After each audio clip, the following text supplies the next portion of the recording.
Hay un sonido que empezó como música regional, pero terminó convirtiéndose en declaración de poder. Un sonido que habla de camionetas blindadas, relojes brillando bajo el sol del desierto, hombres con botas exóticas y miradas que no piden permiso.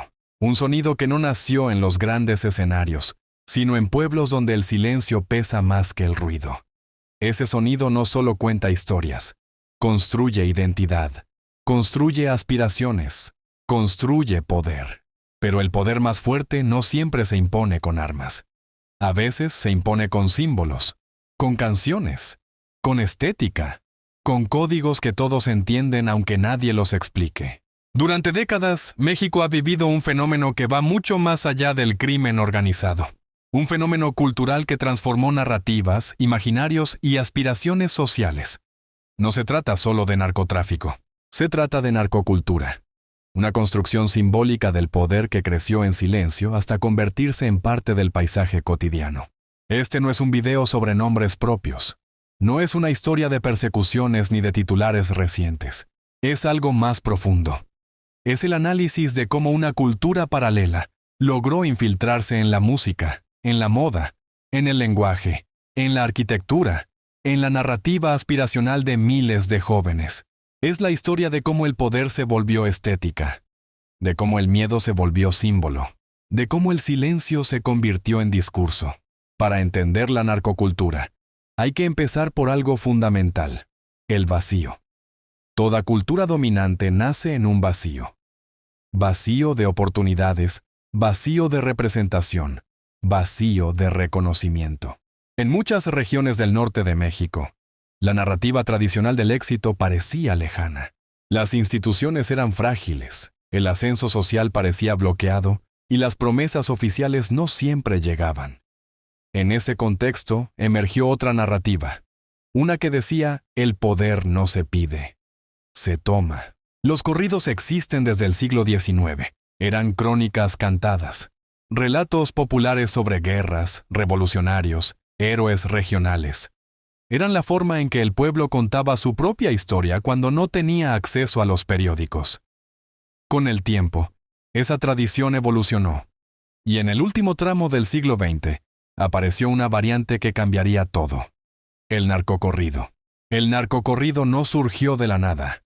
Tomó la estructura del corrido tradicional, pero reemplazó al héroe revolucionario por el hombre que desafía al Estado moderno.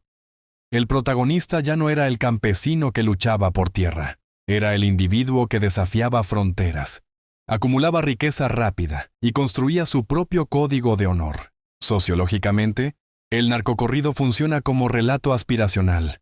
Describe un ascenso meteórico. Narra traiciones, lealtades, batallas simbólicas. Construye un personaje que encarna poder, abundancia y respeto. En contextos donde la movilidad social es limitada, esa narrativa encuentra terreno fértil.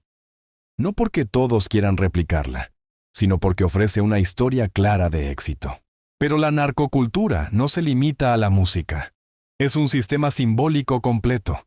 Está en la estética, en las camisas llamativas, en los cinturones con hebillas grandes, en los vehículos ostentosos, en la arquitectura de mansiones con columnas exageradas y acabados brillantes.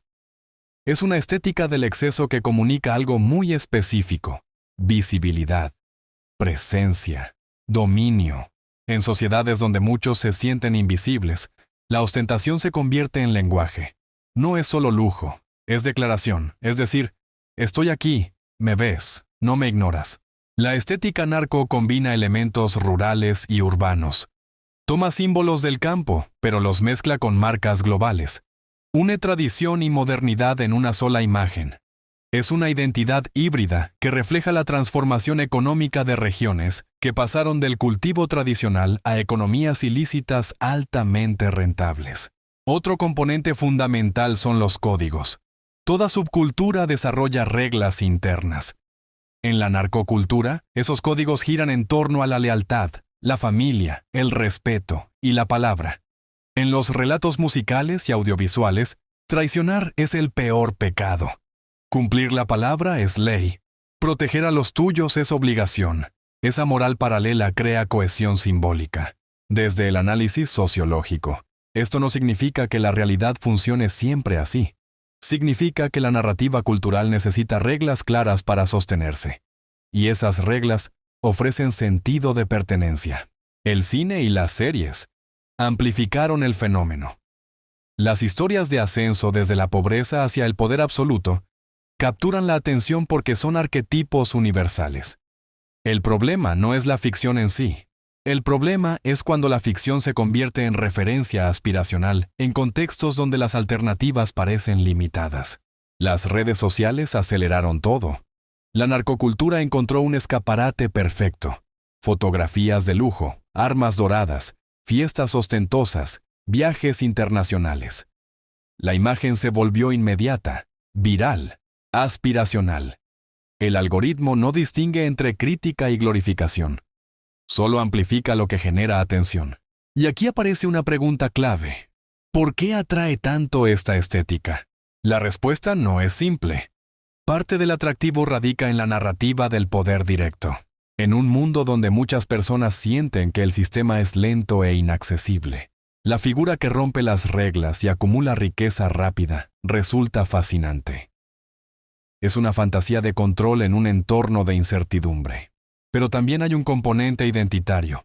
La narcocultura ofrece pertenencia. Ofrece símbolos claros. Ofrece una historia donde el protagonista no depende de validación externa. Se valida a sí mismo. Sin embargo, es fundamental diferenciar entre análisis y glorificación.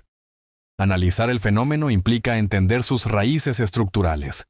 Desigualdad, falta de oportunidades, fracturas institucionales, economía informal histórica, migración, cultura fronteriza.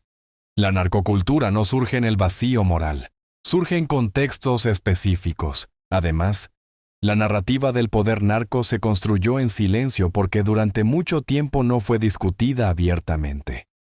Se normalizó en fiestas, en canciones, en conversaciones cotidianas. Se volvió paisaje. Cuando algo se vuelve paisaje, deja de cuestionarse. En algunas regiones, los corridos prohibidos aumentaron su atractivo. Lo prohibido genera deseo. Censurar canciones no eliminó el fenómeno. Lo hizo más interesante, más clandestino, más poderoso simbólicamente. La arquitectura también comunica poder. Casas con fachadas monumentales en zonas rurales donde antes predominaban construcciones modestas. Es una forma de marcar territorio, de decir que el éxito llegó, aunque ese éxito tenga un costo social enorme. El lenguaje es otro indicador. Palabras, frases y códigos que se filtran en el habla cotidiana. Expresiones que cruzan clases sociales y aparecen en memes, en música urbana, en conversaciones juveniles. Cuando un lenguaje marginal se vuelve mainstream, significa que la cultura ya penetró profundamente. Pero toda construcción cultural tiene consecuencias. La normalización simbólica puede reducir la percepción de riesgo. Puede transformar una actividad violenta en una historia estilizada. Puede confundir estética con realidad. Desde una perspectiva sociológica, la narcocultura también funciona como crítica implícita al sistema. Es una forma de decir que el éxito oficial no es la única vía. Es una respuesta radical a la exclusión percibida. Eso no la justifica, la explica. El poder construido en las sombras no solo es económico, es narrativo. Quien controla la narrativa controla la aspiración. Y durante años, la narcocultura logró posicionar una narrativa clara de éxito, lealtad y respeto, aunque esa narrativa omitiera el costo humano. En los últimos años, el fenómeno evolucionó hacia lo que algunos llaman corridos tumbados. Una fusión entre regional mexicano y sonidos urbanos globales. Esto demuestra algo importante. La narcocultura no es estática. Se adapta, se reinventa, se mezcla con tendencias internacionales.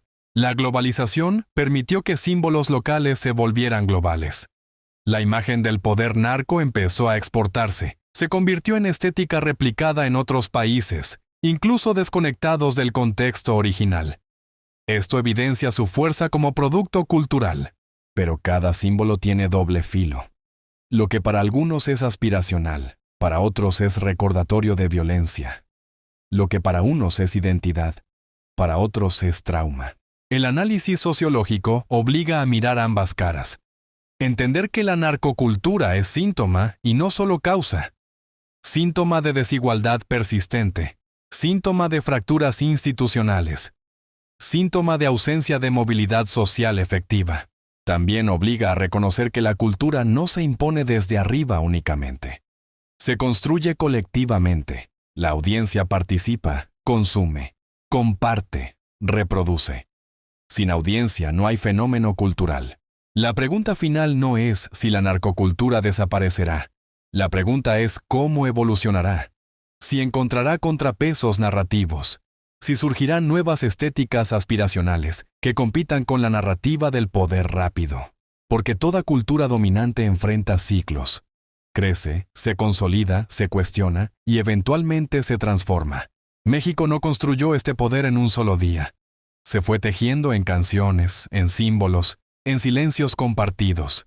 Se infiltró en la moda, en la arquitectura, en el lenguaje. Se convirtió en parte de la conversación nacional. Pero entenderlo no significa celebrarlo. Significa analizarlo con claridad. Significa reconocer que el poder no siempre se construye con discursos oficiales. A veces se construye en los márgenes, en las sombras, en los espacios donde la sociedad prefiere no mirar demasiado tiempo. Y mientras la música siga sonando, mientras los símbolos sigan circulando, mientras la narrativa del ascenso rápido siga capturando imaginación, el fenómeno seguirá siendo relevante. La verdadera pregunta es, ¿qué historias competirán con esa narrativa en el futuro? Porque al final, el poder cultural no lo gana quien tiene más fuerza.